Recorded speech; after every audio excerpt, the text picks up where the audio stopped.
చేసుకోబోతున్నాం. ఈ గోంగూర చికెన్ తింటే ఎంత మా ఇంట్లో అయితే చాలా ఫేవరెట్స్ ఉన్నారండి గోంగూర చికెన్ కి. మా హస్బెండ్ అయితే గోంగూర చికెన్ పిచ్చి అనమాట. సో ఈ గోంగూర చికెన్ ఎలా చేసుకోబోతున్నారో చూద్దాం. ఫస్ట్ మిక్సీ జార్ తీసుకోవాలండి. దీంట్లో ఆనియన్స్ ఫైన్ గా చాప్ చేసుకోవాలన్నమాట. చాప్ చేసుకొని వేసుకోవాలి. వేసుకున్న తర్వాత దీన్ని ఫైన్ గా పేస్ట్ చేసుకోవాలి. బాగా ఫైన్ గా పేస్ట్ అవ్వాలి. అయిన తర్వాత ఒక ప్యాన్ తీసుకొని దాంట్లో ఆయిల్ వేసుకోవాలి.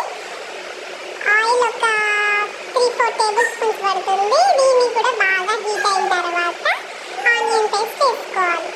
ఆనియన్ పేస్ట్ మొత్తం వేసేసుకోవాలి. ఇప్పుడే వేసుకొని దాన్ని గోల్డెన్ బ్రౌన్ కలర్ వచ్చేంత వరకు ఫ్రై చేసుకోవాలి. ఫ్రై అయిన తర్వాత జింజర్ గార్లిక్ పేస్ట్ కొంచెం పసుపు వేసుకొని ఆయిల్లోనే ఫ్రై చేసుకోవాలి. కొంచెం మంచిగా ఫ్రై అవుతేనే వాసన రాకుండా ఉంటుంది అన్నమాట. దీని తర్వాత మనం ఆల్రెడీ వాష్ చేసి పెట్టుకున్న చికెన్ వేసుకోవాలి. చికెన్ ఒక 2-3 టైమ్స్ వాష్ చేసుకుంటేనే స్మెల్ అనేది ఉండదండి. ఓకేనా? ఫస్ట్ చికెన్ వేసుకొని కొంచెం బాగా ఫైన్గా ఫ్రై అవ్వాలి.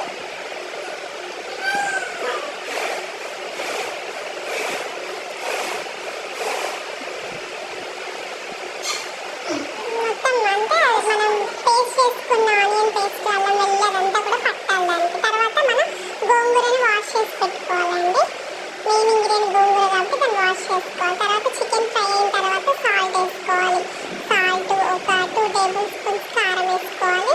కారం కొంచెం ఎక్కువ పడుతుంది ఎందుకంటే గోంగూర కాబట్టి అది పుల్లటి గోంగూర. సో అందుకని కారం కొంచెం ఎక్కువ పడుతుంది. అండ్ ఇందులోనే కొంచెం గరం మసాలా కూడా నేను యాడ్ చేశాను. కారంలోనే గరం మసాలా కూడా ఉంది. మనం ఎక్స్ట్రా ఏం మసాలాస్ ఏమి ఇక్కడ యాడ్ చేయట్లేదు. ఇందులోనే కలిసిపోతుంది అనమాట. అయిపోయిన తర్వాత గోంగూర వేసుకోవాలి.